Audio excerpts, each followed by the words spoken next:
Hello, this is Sarah St. John with the Frugalpreneur podcast, and today we have Rock from SquadCast. Welcome to the show. Hi, Sarah. Thanks for the opportunity to be here. How are you today? How are you doing amidst all the chaos going on right now? Yeah, so it is a beautiful day here in Oakland, California. It's unfortunate that, we're supposed to be spending most of it sheltering in place, but I am pretty grateful that in a lot of ways we are already a remote team. Working in tech allows you to, still help people remotely, and then the very nature of our app connecting people and keeping them in contact remotely to record their shows in studio quality audio is, we feel very fortunate because, there's a lot of other people that they're hurting or they're getting sick or they're just scared and all that stuff it's hard not to lose sight of that, but it could be worse. So I'm grateful. Yeah, and SquadCast obviously helps people with podcasts, and I hear that a lot of people are starting podcasts right now while they're at home. So can you tell us a little bit about SquadCast, maybe the history and what you help with? Yeah, absolutely. So at its core, Squadcast is really just to help two podcasters is where we focus on, but it could be anybody creating high quality audio content. And it's really to help two people who are in different locations connect and record that audio and have it in the highest quality possible. We kind of want it to sound, not kind of, we want it to sound to your audience. Like we don't want them to be able to tell if it was like a Skype or a Zoom call. And that's what a lot of podcasters were using when we first started. And that is how we started. We wanted to start a podcast of our own. Our team is scattered throughout California. So we were thinking that it wouldn't be that difficult to create this podcast remotely. And we ran into a lot of challenges, specifically with quality, because Skype and Zoom, a lot of podcasters were using, and they work really well for video chat and video conferencing. And we definitely liked the video component that it brought, but we just weren't really satisfied with the sound quality. And so the way the Squadcast came to be was Zach had the idea to create he had the desire, I should say, to create a science fiction podcast with some of his friends and his brother Vince, who is also a good friend of mine. And they ran into these troubles with quality because quality was really, especially with like a sci-fi audio fiction, quality was like really important. It wasn't like acceptable to have some of those artifacts that get picked up in a Skype or Zoom call.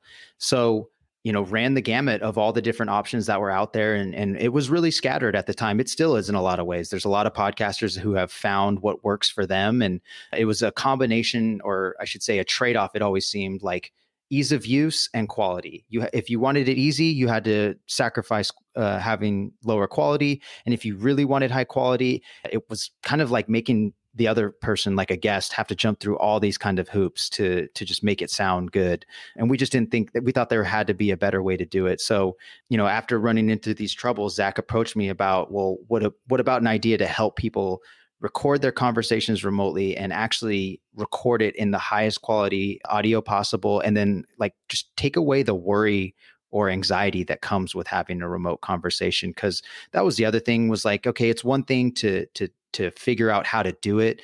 But then also a lot of podcasters were, while they're having these interviews that they've worked so hard to schedule and plan for, that, sometimes they'd lose their audio. So there was always that kind of worry about that. So we just wanted to eliminate that altogether, that you don't have to worry. You're always going to get your audio.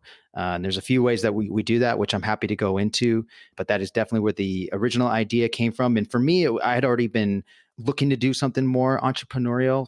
So I came from a corporate background. I was working for an accounting firm, which was a great job for me. It was my first job into the corporate realm, if you will. And I owe a lot to that job. A lot of who I am today is because I had just such a good experience there. It really exposed me to a lot of different businesses and business leaders, and totally inspired me to actually want to take a jump into something more risky and entrepreneurial. And so by the time that Zach had pitched me the idea for SquadCast, I had already been kind of mentally and financially preparing myself for something like that. I just didn't know what was going to happen, but I just wanted to stay ready and just get prepared, because that's just where my heart was wanting to go. And so when he pitched me the idea, it was great timing. Like I said, I'd already been preparing for it. And then the fact that it was in podcasting, and I had been a fan of of podcasts for, many years at that point. So it wasn't very hard to get excited about it. It was just more like, okay, is this really something that people need? And, is there an opportunity to make something of it? Because the idea of being at the ground level of building something and collaborating with people and getting everyone's ideas into accomplishing this uniform goal is really what excites me about what we're doing at SquadCast. It's still the same 5 core people for the most part that started. We are currently adding resources right now, thankfully, which is great. But it's been a good ride. So I'm glad that things happen the way that they happen. And when did y'all get started? Yeah, so that was about 3.5, maybe 4 years ago. By the time Zach pitched me on the idea, we did a little bit of homework to see okay, is this something worth pouring the next 5, 6, 7, 8, 9, 10 years plus of our lives into? And so from that discussion till now has been about 4 years, maybe three and Oh, a half. okay. So then do you have a podcast yourself as well? Are you in? Yes, we do. Yeah, so we never got started on the science fiction podcast. That's probably still getting delayed with the startup business and stuff, but absolutely we do have a podcast. We use SquadCast to record it. The podcast is called Between Two Mics. It's me and Zach, who's my co-founder and co-host. We interview people in podcasting that really excite us. What excites us about podcasting is it's still very malleable. It's still being defined. It's been around for over 10 years now, but there's still this very, innovative and creative aspect about it that there's a lot of freedom and independence that I like about podcasting. And so we really try to highlight the people that are really doing some of that stuff that you just would never expect to happen. And then it's like this popular podcast. So for example, one of a good friend of ours, and he happens to be in the Bay Area as well. His name is Drew Ackerman. He has the Sleep With Me podcast, which is essentially designed to put people to sleep. And Drew started this podcast because he wanted to cure his anxiety not his insomnia, excuse me. Don't quote me if he has anxiety. I don't know about that. He does. He's pretty open about having insomnia, and so he was trying to figure out a way to cure that insomnia, and he found it through this podcast. And then when he put it out there, found out that other people had the same issue, and that his podcast was helping them sleep as well. And I'm so blown away by it because it's he's pretty much funded by his listeners through Patreon, and he might be doing some other ways, but it's just a really neat story. And there's many, but it's just one of the neater stories in podcasting. And what is so neat about podcasting is because there's so many people that are like that. You can get so niche and talk about really whatever you're into or whatever you're an expert on, and find an audience to speak to that you didn't know about, but that also wanted the same thing. Mm-hmm. Yeah, and we're actually recording on SquadCast right now. So for everyone listening, that's what we're using. And can you go into a little more detail about the sound quality, like how it's different? I mean, maybe that's too technical, but how it's Yeah. different from other options? Yeah, well, fortunately, I'm not the technical person, so I won't try to, pretend to be one. That's definitely Zach's forte. Yeah, so what we found with podcasters is that they want to start with in general, they want to start with the highest quality audio possible and the rawest form of audio possible. And then they edit it and they make it all pretty and do whatever they need to do in the post-production, or their editors do that or something like that. So the way that we talk about it is our audio is more like organic produce, and it's about what we add to it or don't add to it for that matter. And so that really is the difference between us and a Skype or Zoom, is that we've been built from the intention to capture that audio in the highest quality possible. So the way we do that is we record everyone locally. So your audio is getting picked up locally on your machine, and then my audio is getting picked up locally on my machine. It's simultaneously pushing it and auto saving it to the cloud via I think you could call it a feature. It's one of the invisible features that we talk about called progressive upload. Happy to go into that later, but yeah, in regards to the audio quality, capturing it locally ensures that if there is some kind of internet interruption, it won't sound that way the way it is on Skype and Zoom, because Skype and Zoom is recording exactly what you hear in the conversation, where we're actually capturing the audio that's being spoken into the microphone. And then SquadCast does all the heavy lifting of making sure your audio files get sent, that your guest doesn't have to do anything, super lightweight on them, and then also pretty lightweight and easy on the podcaster as well. Okay. Yeah, that makes more sense because I was kind of confused myself, like how the audio is different. But I mean, it definitely sounds clear. So that makes Good, sense. good. Yeah. And then you mentioned the progressive upload. And what exactly does that mean? Yeah. So the problem is that when recording locally, it's being saved on that person's machine. So when you're recording a wave file that's an hour, 2 hours long, that can be a pretty demanding on a machine's resources. So that was one of the problems that we encountered. On why is that, like, maybe some people didn't have the right machine to handle that kind of file on their local machine, but we definitely wanted to capture the audio local. The second problem that we encountered is, okay, they just had a podcast. They had a great conversation, hour-long recording. The podcaster hits stop, and then you'd have to wait for this giant file to upload. And sometimes it could take 1 hour, 2 hours, where podcasters were having to ask their guests, like, hey, can you just leave your window open? You can turn off your mic. Can you just leave your laptop open? And there's a lot of like fear and anxiety that can come with, like, okay, well, what if it doesn't upload? What if they accidentally close their browser? Or how about how inconvenient and awkward that is to ask somebody to do that? So progressive upload was a way that saving in like chunks, like 8-second chunks, and then simultaneously pushing it to the cloud. So that 8-second chunk is wiped off the local machine and then put up onto the cloud simultaneously, so that as the conversation is being recorded, it's also being saved, so it's more lightweight on the local computer resources. Additionally, if you ever do have a point of failure, like someone's computer turns off, the network fails completely, something like that, the conversation is at least saved and salvageable up until that point. So usually all folks have to do is just hit refresh, they reconnect, and then you can pick up where you left off. And then finally, the reason why we did it is so that as soon as you hit stop on the record button, you don't have to wait for a file to upload. It's already safe in our cloud. It might take a minute or two to become appear downloadable, but you don't have to ask your guests to leave their browser open. You don't have to leave your browser open. You can leave, turn off your computer. It's safe in our cloud, and it'll be there whenever you're ready to download it and listen to it. Okay, yeah, that's really good because I've used other services before for interviews, and I did have to tell them don't close it. And It one happened to time, us too. We learned yeah, from experience. We were like, this is unacceptable. There's got to be a better way. yeah, like one time I think it took like a half hour or something ridiculous. Like, so the guest like had to just leave it open and walk off and go do whatever he needed to do. But Mm-hmm. and then another thing I wanted to ask about was volume ducking and what that means. Yeah, so that was another, I don't want to say, you could call it a bug. It's just an issue that we've wrestled with over time. So, after we fixed the progressive upload and got that working, and now we're actually have that patent pending, so we're excited about that.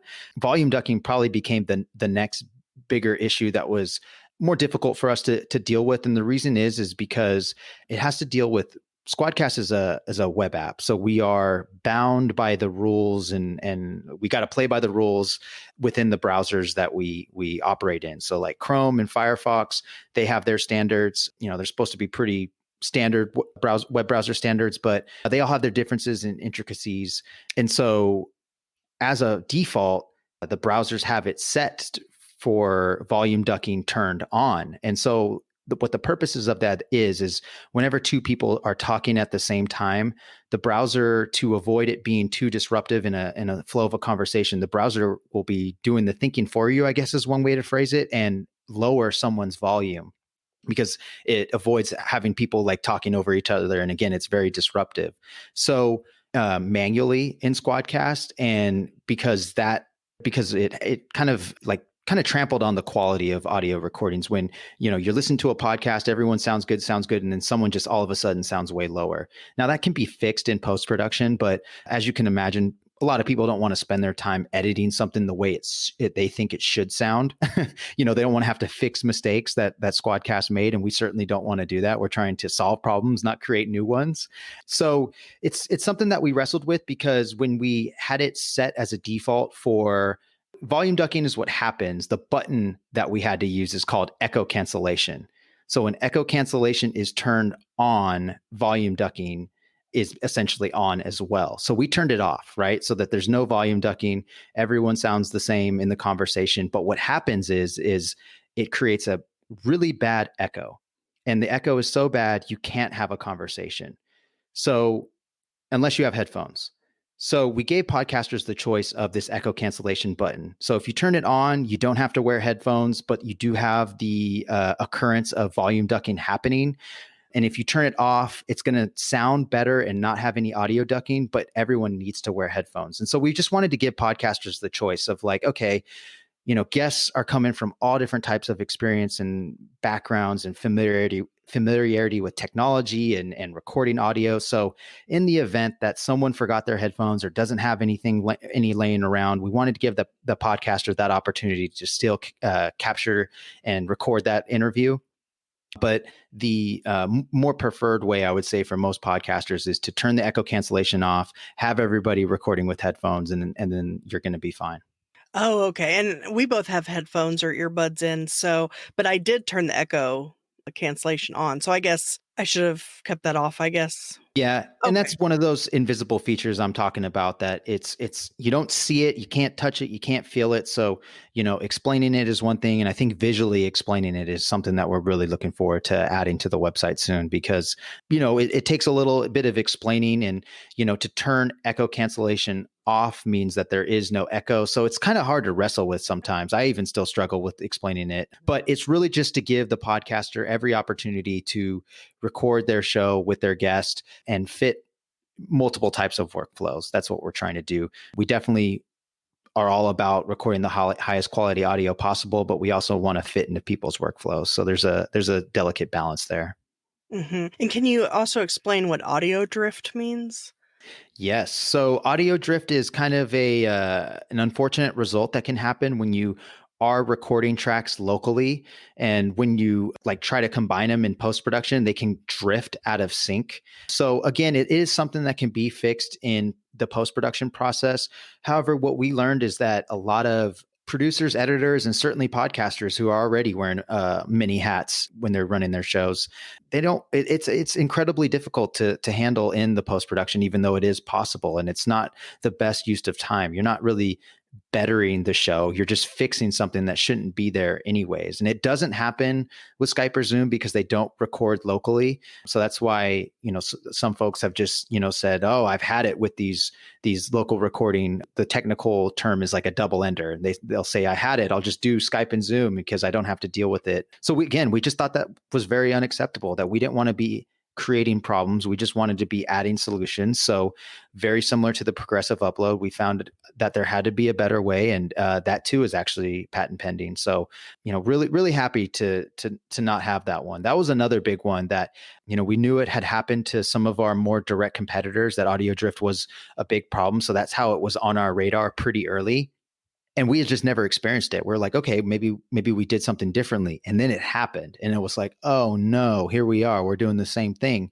But I'm really grateful that Zach and the team really just didn't accept it being a possibility and really worked hard to eliminate it for good, because it was a big thing, especially in the early days, as a differentiator where everyone has said, yeah, I love the audio quality with this option, but man, that audio drift is just it almost, makes it not worth it. And, we just didn't want to accept that as our fate either. Yeah, the only thing that I wish you had, but I know you're working on it, is video. Yeah, so it should be out this summer. Early this summer is what we're currently shooting for. We'll definitely be making announcements about it as it gets closer. And yeah, I'm glad to hear you're excited about it. We're certainly excited about it too. The video component to SquadCast was like always a thing from day one that we wanted to add, but I think because, I mean, perhaps an oversight on our end was, because our focus was going to be initially podcasters, we thought they're only really worried about capturing the audio. We're just going to make sure we're the option to capture it in the highest quality possible. But we really liked seeing, and we felt like that's going to add to building that connection, building the rapport. And then hopefully that actually translates into the actual conversation that your audience is listening to. But as you can imagine, many people were like, well, what about the video? Can we record the video? I want the video. And the response from people in podcasting, and then just people that are content creators, even YouTubers, they all kind of want it too. So fortunately, our infrastructure was built in a way that doesn't make it this really tremendous task. We're already kind of set up for it. It's just to make sure that the video quality that's being recorded is up to the same standards as our audio. Right. Yeah, focus on audio and then video is secondary.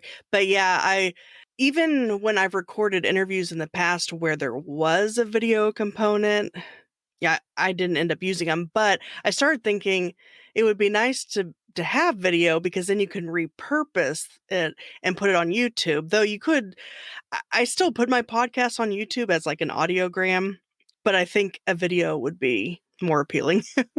No, and I think a lot of people would agree with you. And I think what we've learned is that exactly what you're saying. Like, yes, they may be, we may see them as a podcaster, or podcasting might be, one of the major things they focus on, but they're also doing much more content creation. They're doing email, they're doing blogs, they're doing, like Facebook and Instagram lives, they're doing, all sorts of stuff. So it's really just empowering content creators to, collaborate and create high quality content together. And I know currently you can have what, up to 4 people on a SquadCast.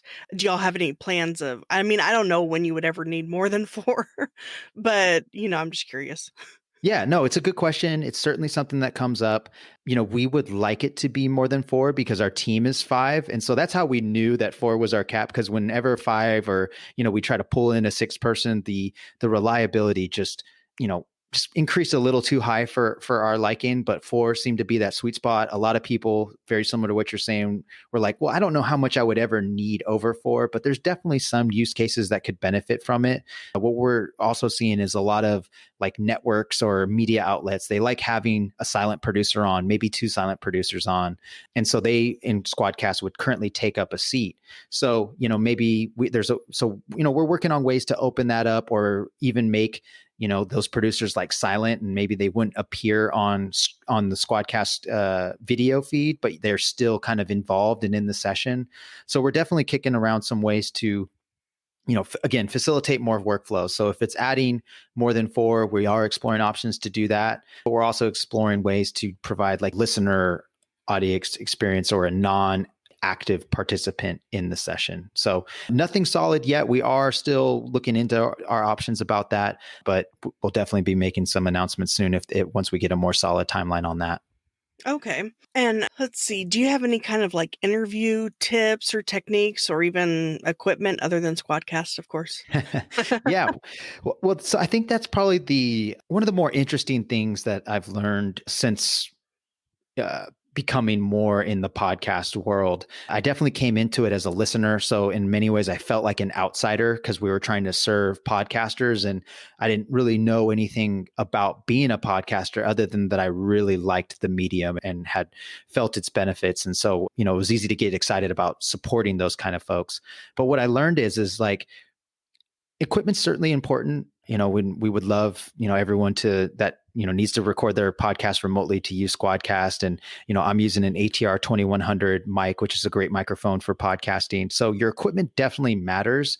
However, what I have really learned is that, things like mic technique and room treatment in your environment, those are, just as important, if not more important, to the quality of your audio.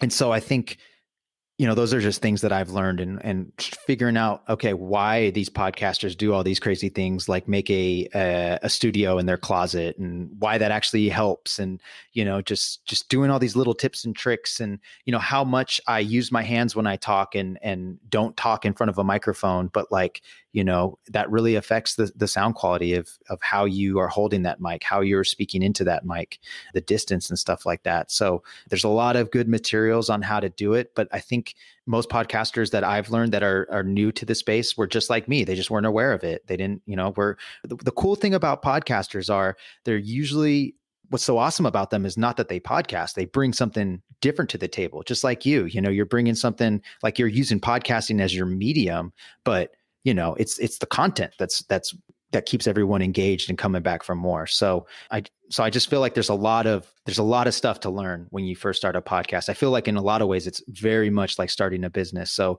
it can be kind of overwhelming. So I think just being aware of some of these little key insights can make you sound a lot more helpful. And it's certainly been great for me to learn. I've been really loving being behind the mic and getting more comfortable talking to people, and just being better at being a conversationalist. Is that even a word? And then just like focusing on listening. And that's what we're really lucky for, is like, our job is to serve these people who talk for a living and just listen and get out of the way. Yeah, it's funny that you mention podcasting in a closet because I actually just transitioned into that today. Good for Like, you. I was always podcasting in my office, but it's like there's not enough sound dampening or whatever you want to call it. Whereas, everyone says, "Oh, record in the closet." I'm like, that's kind of weird, but I feel like it does give better sound. And Yeah, I then, wish I was in my office too, because that's definitely a little bit better. And I don't have a closet big enough to do it in today. But that's very cool that you did that. So you're liking it?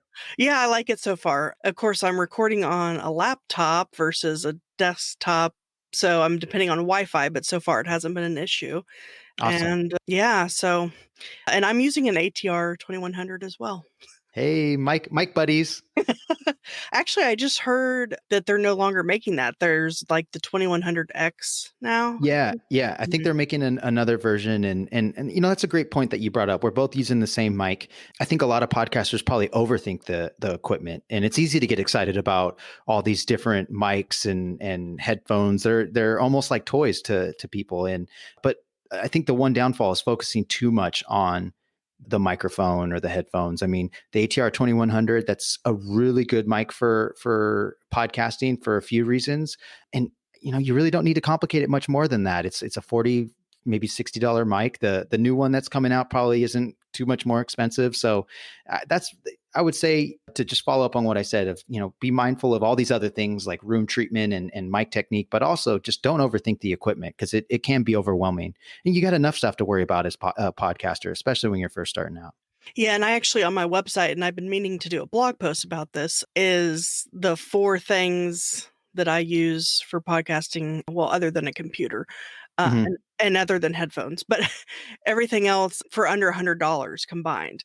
Now, of course, now that the ATR 2100 is no longer, at least it's not available on Amazon anymore. And I actually contacted Audio Technica about that. I'm like, I like to refer that microphone because it's only like 65 bucks or whatever. So if it fit within the whole podcast starter kit for under 100, but now I think the ATR 2100X or whatever is 99. Oh, So, it is that much more expensive. Okay. Have you heard of the Samsung Q2U? It's very similar to the ATR, and it's like $40. It might even be oh, cheaper.